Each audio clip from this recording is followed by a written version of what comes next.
Muy buen día, ¿cómo están ustedes? Hoy día vamos a hablar sobre un tema que se conoce, se sabe, se calla, eh, no tenemos muy claro. Los trastornos de la alimentación más frecuentes se incluyen la anorexia, la bulimia, los trastornos por atracón, a lo mejor algunos por evitación, no tratar de restringir la ingesta de alimentos. Cada uno de estos trastornos tiene obviamente asociado algunos síntomas. ¿Cuáles son los más recurrentes? ¿Cómo se restaura una nutrición adecuada? ¿Cuál es el tratamiento? Vamos a conversar hoy día con Rinat Ratner. Ella es la directora de Nutrición y Dietética de la Universidad del Desarrollo y magíster en nutrición. ¿Cómo estás tú? Muy buen día, gracias por recibirnos. No, muchas gracias a ti por invitarme y sobre todo para hablar de un tema que tenemos que conversar, tenemos que poner sobre la mesa, porque como tú bien dices, a veces se vive en silencio, la familia no se da cuenta y mientras más tarde se diagnostica, las consecuencias son mayores. Así que qué bueno traer este tema al tapete. Cierto que sí, mucho se queda callado, no se sabe, no se hable mucho sobre los tratamientos, eh, o se habla como a escondidas, como que la gente no lo sepa. Cuéntame una cosa, a ver, partamos por explicar primero, antes de entrar en cada uno de los trastornos, ¿a qué se le entiende como trastorno en la alimentación? Yo creo que esa sería como la primera pregunta. Porque hay gente que Sí. de repente deja de comer porque le da lata, porque dice come cualquier cosa, y de a poco se va como achicando la cantidad de comida. Pero un trastorno verdadero, ¿cómo se definiría?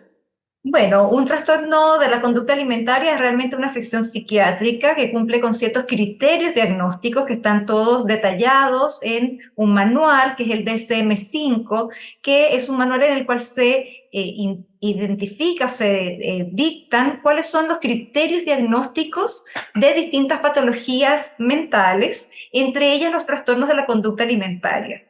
Estos trastornos no se sabe muy bien por qué se producen, pero sí se sabe que son multicausales, que tienen una carga genética importante, pero también es relevante el ambiente, la biología, la sociedad, la personalidad. Por lo tanto, se estructura de una manera muy compleja, lo que hace que el tratamiento así lo sea. Y cada una de ellas tiene características específicas que vamos a ir detallando, que están especificadas en este manual de SM5. Oye, yo al inicio partía diciendo que, bueno, las que son más conocidas, ¿no es cierto? La anorexia, la bulimia, los atracones. Cuéntame, ¿podríamos así como decirme cuáles son los más recurrentes, cuáles son los más conocidos? A lo mejor Claro que hay alguno sí. que yo no ubico para nada, no sé. Cuéntanos. Sí. Bueno, los más conocidos están la anorexia nerviosa. La anorexia nerviosa se caracteriza por ser una enfermedad de alto riesgo de morbimortalidad. Es una característica en la cual los pacientes se niegan a alimentarse a pesar del estado nutricional que ellos tengan, a pesar de tener una delgadez extrema, ellos no se alimentan, no cumplen con las necesidades nutricionales de acuerdo a su edad y a su gasto energético. Tienen un temor muy importante a subir de peso, tienen una distorsión de su imagen corporal, ellos se miran en el espejo y no ven su corporalidad real, siempre se ven mucho más de lo que realmente son, con un temor por eso a cambiar. Y antes, en el criterio anterior, se hablaba de amenorrea, mujeres que pierden la menstruación. Hoy día eso no se considera dentro de los criterios diagnósticos, pero básicamente mujeres con esas características, con una ingesta muy baja de alimentos que no cubre los requerimientos, con una pérdida de peso muy significativa y con este temor muy importante a subir de peso. En el caso de la bulimia nerviosa, que es otra de las entidades más conocidas, la persona puede tener un peso normal, sobrepeso o estar enflaquecida. Por eso es que esta entidad, la bulimia, es muy difícil muchas veces de detectar y se vive en silencio. Hay personas que son bulímicas toda su vida, que tienen esta condición. Y en este caso hablamos de personas que tienen atracones, es decir, comen una gran cantidad de alimentos en muy poco tiempo, mucho más de lo que cualquier persona comería, Y después buscan una medida compensatoria por la sensación de culpa que le genera esta gran ingesta. Y las medidas compensatorias pueden ser vómitos, pueden ser el uso de laxantes, de diuréticos, el realizar ejercicio en exceso. El otro es el trastorno por atracón, que es un trastorno que es más prevalente. Y este trastorno por atracón es parecido a la bulimia, pero sin la medida compensatoria, es decir, que al menos una vez por semana, por 3 meses o más, una persona coma grandes cantidades en poco tiempo y después de ello sienta culpa, se sienta poco efectiva, esté enojada consigo misma, pero no compensa. Entonces la diferencia entre bulimia y trastorno por atracón es que en bulimia hay una medida compensatoria, mientras que en el trastorno por atracón no existe. Solo existe este comer muy compulsivo y muy rápido. Tenemos otros trastornos tal vez menos conocidos. Está el ARFID, que es este trastorno que se da más bien en niños, en el cual hay una gran selectividad de los alimentos. De manera que el niño rechaza muchos alimentos de acuerdo a su consistencia, textura, olor. Entonces, lo que llamábamos los niños mañosos se han caracterizado dentro de este DSM-5 como un trastorno de la conducta alimentaria llamada ARFID, y hay bastante literatura sobre eso y también tiene un manejo importante. Algunos de estos niños ARFID, si no son bien manejados, pueden derivar en otro trastorno como la anorexia nerviosa a futuro. Por lo tanto, hay que estar muy atento de este tipo de trastorno. Y hay otros trastornos que están descritos en el DSM-5 que tienen que ver con la pica, por ejemplo, las personas que comen ciertos de la pared, ciertos minerales, van sacando restos de la tierra o de las paredes, o personas que son rumiantes, que mastican y escupen, o los comedores compulsivos nocturnos, que es la persona que durante el día tiene hábitos de alimentación saludable, sin embargo durante la noche se levanta a comer compulsivamente. Así que esos son como los más conocidos, los que están descritos. Hay muchos más. Ha aparecido últimamente la vigorexia, por ejemplo, también como un trastorno de la conducta alimentaria, que es justo al revés de la anorexia. Se da más en hombres, la persona se mira al espejo y se ve mucho más delgada de lo que es, y hace mucho ejercicio, mucha musculación, utiliza sustancias para aumentar su masa muscular, y ese también es un trastorno de la conducta. Así que ahí tenemos toda la gama, digamos, descrita. Oye, bueno, ahí tú nos nombraste toda la gama más o menos de los más conocidos, ¿no es cierto? Ahí dijiste algunas cosas terribles, me llamó la atención, por ejemplo, esta gente, el pica, gente que come cualquier cosa, digamos, pero me llamó la atención porque me acordé de una modelo que alguna vez dijo que ella, para no tener hambre, para no subir, porque tenía que ser talla 36, ponte, o 34, ya 38 era gorda para su trabajo, comía algodón para llenarse la pancita. Yo supongo que cae en un tipo de trastorno alimentario, pero que no Claro. alcanza a pasar todavía a la cosa Es un trastorno, psicológica, ¿o no? tiene un componente psicológico. Ujú. Recordemos que nosotros estamos compuestos de muchas señales, y muchas son externas y otras tantas son internas. Entonces ella, a esta exigencia externa, esta señal externa, y tenemos mucho trastorno de la conducta alimentaria en las modelos, las deportistas que requieren mantener un peso muy bajo, y su componente psicológico que la induce a tener conductas que, por supuesto, no son las conductas de una alimentación saludable, sino más bien es una búsqueda de una solución a un problema que realmente no está dentro de los parámetros. Por lo tanto ya caería dentro de un trastorno de la conducta alimentaria no codificado, o dentro de lo que llamamos otros trastornos, porque, bueno, vamos a encontrar muchos, ¿no? Muchas No, medidas de pues, compensar, pero este miedo a subir de peso o esta necesidad de mantener un peso mucho más bajo de lo que realmente está dentro de lo recomendado, de lo saludable, es un punto importante en todos los trastornos de la conducta alimentaria. La distorsión de la imagen corporal, el vernos distinto de lo que somos, la autoexigencia de mantener un estándar de belleza, también nos lleva a veces a tomar ciertas decisiones o ciertas acciones. Ahora, para ser un trastorno de la conducta alimentaria, tiene que cumplir con ciertos criterios y tiene que tener cierta cronicidad. Si a mí me da un atracón una vez cada 2, 3 meses, no soy una persona que tiene un trastorno por atracón, soy una persona que tuvo un atracón en un momento determinado. Por eso es importante acudir a un profesional y buscar un diagnóstico para tener después un tratamiento acorde a ello. Oye, a ver, vamos desmenuzando un poquito el tema. Perdona, tengo la garganta muy mala. Eh, Vamos desmenuzando un poquito porque, a ver, tú dijiste que hay algunas de ellas que, por ejemplo, son muy difíciles de pesquisar, ¿no es cierto? Yo sé que hay un componente grande psicológico, psiquiátrico, donde obviamente tú no te metes, pero sí te metes en la parte de la nutrición, de cómo volver a esa gente a una nutrición saludable, que me imagino que no debe ser fácil. Obviamente es una cosa interdisciplinaria, ¿no es cierto?, De todas maneras. que participan. Pero cuéntame, ¿cómo es la gente, por ejemplo, los papás? Ah, perdona, antes de eso, ¿en qué edades es más recurrente? ¿A Más los viejitos recurrente. les puede venir? ¿A la gente de más edad también? O gente de mediana edad? ¿O solamente a los adolescentes? Mira, esa pregunta es muy importante porque en realidad los trastornos de conducta alimentaria se ven en todos los grupos etarios, a todas las edades, y también en todos los estados nutricionales. Tenemos personas que tienen obesidad o peso alto y tienen bulimia, o tienen atracones. Tenemos personas de peso normal que vomitan o que tienen algún trastorno purgativo. Y como se vive con tanto dolor, esas son patologías que son dolorosas. Las personas tratan de ocultarlo lo más que pueden. Parte de las características de las personas, por ejemplo, con anorexia nerviosa, es que les encanta cocinar, cocinar, cocinar, cocinar y nutrir a otros. Y ellas no consumen el alimento. Además, les gusta vestir ropas bien holgadas para que no se perciba esta delgadez y nadie le diga nada en relación a esto. Entonces, se vive con dolor, se vive realmente muchas veces en silencio. Yo he tenido pacientes sobre 50 años que llegan por primera vez a la consulta y me dice, Renata, es primera vez que voy a contar esto.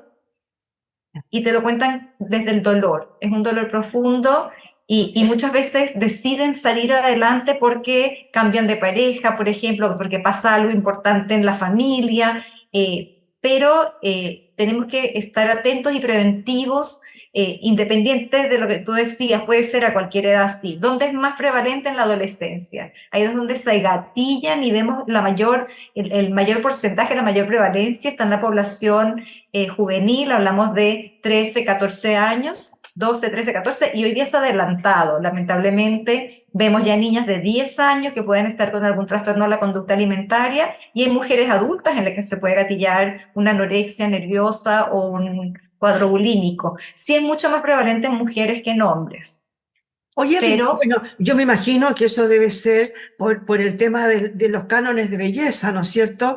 En que la delgadez es cada vez más, no sé si ahora tanto, pero lo fue en algún momento, era tan llamativa, digamos, el tema de la delgadez.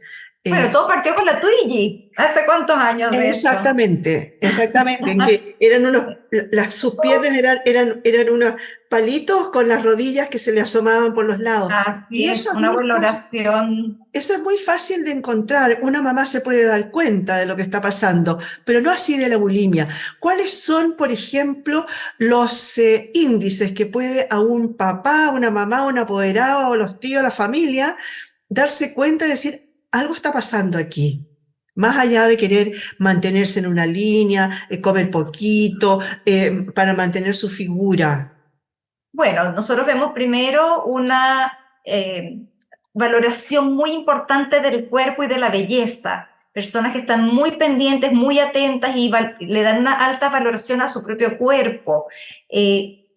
Son personas además que realmente uno ve que tienen una baja autoestima en líneas generales y que no están contentas consigo mismas. Que vemos además personas que después de comer se levantan, van al baño, tenemos que estar atentas en las adolescentes, esas idas al baño posterior a la comida, el querer hacer mucho ejercicio después de comer también, o estar atentos a la presencia de laxantes en nuestra casa, de manera de estar muy atentos. Muchas veces nos enteramos porque las amigas observan esta conducta, a veces en el colegio se evidencian niñas que van a vomitar y las compañeras las ven y en ese momento dan notificación. Pero a veces es muy difícil de pesquisar, a veces no notamos nada. ¿Qué otras cosas aparecen? Aparece desgaste de los dientes. Como el ácido después del vómito pasa a través de la boca, que es donde no debería haber ácido, vemos manchas en los dientes, podemos ver manchas en los dedos, de manera que podemos identificar niñas que se quejan de reflujo, de acidez, niñas que tenían una conducta nutricional adecuada, un buen vínculo con la comida, empieza a desmenuzar los alimentos, a regarlos, a no querer sentarse a la mesa. Todos esos son signos de alarma, banderitas rojas que se van prendiendo y que tenemos que estar muy, muy atentos. Oye, yo tuve una alumna en la universidad que sufría anorexia. Me decía que por más que ella quisiera comer, ella ponía todo su esfuerzo porque adoraba a sus papás, porque los papás siempre le hacían cosas ricas para ver si eso era llamativo para ella. Ella no podía tragar. ¿Cómo logras tú que vaya? Obviamente ella estaba siendo medicada, o sea, estaba haciendo tratamiento, pero ¿cómo logras tú, como nutrióloga clínica, que esa persona vaya alimentándose bien, vaya de alguna manera transformando, digamos, este trastorno, arreglándolo? ¿Cómo se logra ese tratamiento? El manejo es muy complejo, requiere tratamiento psiquiátrico, tratamiento psicológico, tratamiento nutricional, de todas maneras un equipo multidisciplinario. Esto no es un trabajo para un nutricionista, un nutriólogo, un psiquiatra solo. Aquí tenemos que trabajar de manera colaborativa. La paciente debe ser medicada, debe adecuadamente, de acuerdo a su trastorno, por lo tanto el manejo con psiquiatra es fundamental. Debe recibir psicoterapia y acompañamiento nutricional. En líneas generales, uno parte con una negociación. Si la paciente solo come una manzana al día, uno parte con la manzana, de a poco va aumentando progresivamente la ingesta de alimentos. Esto en el caso de que la paciente esté estable. Si tenemos una paciente que está gravemente enferma, que está en riesgo vital, la recomendación, la indicación es inmediatamente una sonda nasoenteral. Nosotros no podemos esperar a que aparezca la muerte, sino más bien tratamos de hacer una alimentación forzada a través de sonda. Una vez que la paciente está un poco mejor, empezamos a realimentar ya por boca, como te digo, de manera muy progresiva, primero con la cantidad que ella consumía y de manera progresiva vamos negociando con ella, vamos conversando con ella, ella va avanzando en su psicoterapia, va avanzando con su terapia con el psiquiatra, de manera que progresivamente vamos logrando incrementar un poco la ingesta de alimentos. En el caso de la bulimia y del resto de los trastornos es lo mismo, requerimos realmente un equipo multidisciplinario que vaya atendiendo a la paciente, al paciente de manera de avanzar. 50% de los pacientes revierten, se sanan. 30% tienen una recuperación parcial, pueden andar bien, caminar bien por la vida, pero hay un 20% que no revierte. Y por supuesto el riesgo vital es muy alto en este 20%. El éxito depende del diagnóstico precoz. Mientras antes uno diagnostica estas enfermedades, el pronóstico va a ser mejor. Por lo tanto, tenemos que estar atentos a la alimentación de nuestros hijos, ser preventivos, comer en familia. El comer en familia es un hábito que lamentablemente se ha perdido, pero es sumamente protector, el sentarnos en familia y no solo los domingos. Ojalá todos los días, al menos un tiempo de comida, debiésemos sentarnos en familia, los padres ser moderadores de conductas. Muchas veces pasa que el trastorno también lo tiene la mamá. Y ahí tenemos otro problema que atender. A veces encontramos mamás bulímicas porque se evidencia en la niña una anorexia, por ejemplo. Y ahí Oye, consulta a la mamá. ahí, Entonces, pero la prevención, yo creo que el tema preventivo, tenemos que no hablar del cuerpo de otros, ni del propio delante de nuestros hijos, ni de nadie, dejar de poner la belleza y la estética en el centro como un gran valor, sino más bien poner otros valores arriba de nuestra mesa, de manera de disminuir esa valoración hacia un cuerpo perfecto y más bien poner otros valores que nos den la valía real que tienen las personas desde su interior, ¿no? oye, ahí, a ver, varias cositas. Por una parte, tú dices que, bueno, el comer en familia te puede... Yo me acuerdo que esta chica que era alumna mía me decía, yo trato de comer, pero no me pasa, no puedo tragármelo, no puedo. No es una cosa física, yo me imagino, ¿no? Es netamente psicológica. Y en ese sentido, ¿Es factible, por ejemplo, el otro día hablábamos un poco de los suplementos vitamínicos, eso? ¿Tampoco eso sirve, llegado el caso, que no No sea... pueden haber suplementos. Lo que pasa es que efectivamente se produce una alteración entre las señales fisiológicas de comer y los aspectos cognitivos. Hay como un quiebre entre nuestro sistema límbico, que es el que nos dice alimenta, te siente hambre, disfruta lo que comes, y el sistema cognitivo que le está diciendo a esta persona no comas. Las personas con trastornos de la conducta alimentaria en general tienen como dos angelitos. Un ángel que le dice come, necesitas comer, tu cerebro necesita nutrirse, y ellos literalmente escuchan otra voz que le dice no comas porque vas a subir de peso, porque vas a estar fea, porque nadie te va a querer. Entonces ellos luchan entre estas dos señales. Una, que es el ángel bueno y le dice aliméntate, y esta otra que la asusta, le dice no comas porque en definitiva nadie te va a querer por gorda. Entonces esas señales, esa disociación entre el sistema límbico y el cognitivo finalmente genera este quiebre. Ella realmente quiere comer porque ella sí siente hambre. Cuando nosotros hablamos con las pacientes con anorexia nerviosa, no es que no sientan hambre, sienten hambre. Pero es tal el temor a subir de peso, es tan fuerte esta voz que le habla, que no son capaces de comer el alimento.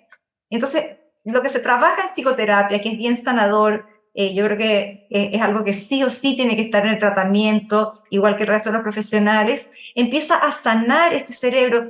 Pensemos que una persona que está en un estado de anorexia, en la cual no hay prácticamente ingesta de alimentos o es muy, muy baja, el cerebro es un cerebro que no está nutrido, es un cerebro carente de nutrientes. Si uno mirara en una escáner un cerebro de una persona con anorexia nerviosa, ve que el cerebro está disminuido en su tamaño.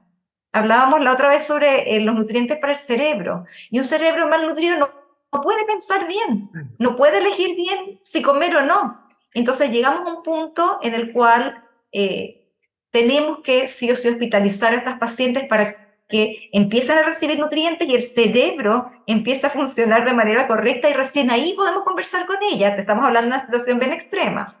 Hay pacientes que podemos pesquisar antes y el tratamiento, claro, es bastante más simple y el pronóstico es mucho mejor. Por eso estar atento, esto de conversar mucho con nuestros hijos, yo creo que la parte preventiva es importantísima. Hemos hecho campañas en escuelas para prevención de trastornos de conducta alimentaria, donde precisamente educamos en cómo sacar esto de las burlas hacia el cuerpo de otros, de poner en el centro, para evitar esto. Sin embargo, como tiene un componente genético, aquí nadie es culpable. Aquí no podemos culpar ni a la familia ni a la escuela. Aquí hay una gran cantidad de factores que finalmente interactúan para generar estas patologías. Oye, y para ir terminando, cuéntame, a ver, yo he visto, he conocido muchos viejitos, viejitas, que de repente, bueno, quedaron viudos, quedaron solos, lo que sea, y viven solos, y por lata empiezan a dejar de alimentarse, empiezan a dejar de comer, y llega un momento en que no necesitan, digamos, porque ya empiezan a bajar tanto su ingesta que empiezan a tener menos necesidad de alguna manera. ¿Qué pasa con ellos en ese caso? Porque ahí yo sé que existen las sopas que les dan en los consultorios, por ejemplo, que son perfectas, etcétera, pero que les da lata incluso ir a buscarlo. Entonces, de repente, con una tacita de té y a lo mejor un pedacito de pan, ¿no? Cuéntame qué pasa ahí con eso. ¿También es un trastorno, de alguna manera, un trastorno alimenticio? Bueno, aquí hay que diferenciar. Estas personas mayores pueden tener una anorexia, es decir, una disminución del apetito, pero no anorexia nerviosa, es otra entidad. O puede ser una hiporexia, es decir, una disminución del apetito. Anorexia es que no tengo apetito, hiporexia es que baja mi apetito, y anorexia nerviosa ya es esta entidad psiquiátrica que está definida en el DSM-5. En el caso de las personas mayores, yo creo que el componente psicoafectivo, psicoemocional juega un rol fundamental. Muchas veces la soledad conlleva depresión, y la depresión también conlleva a no querer alimentarse. Entonces, el tratamiento y el diagnóstico es distinto. Ahí tenemos que tal vez buscar ayuda con un psicólogo, apoyo familiar, para levantar el ánimo. Por eso el buen envejecer implica el participar en grupos, el asistir tal vez a las comunas, a las municipalidades, a estos talleres de adultos mayores, que la familia acompañe a la persona mayor, porque muchas veces envejecer es muy ingrato y aparece la soledad, la depresión y efectivamente tiene un impacto negativo sobre la ingesta de alimentos. Pero el tratamiento es muy distinto y el diagnóstico es muy distinto a lo que es una anorexia nerviosa. Oye, tú en algún minuto dijiste que el tema del cerebro no alimentado, que se empieza a reducir de alguna manera, ¿no? Y que por lo tanto no piensa bien. Cuéntame a largo plazo, ¿cuáles son las consecuencias de un trastorno alimenticio que se haya mantenido por años, por ejemplo?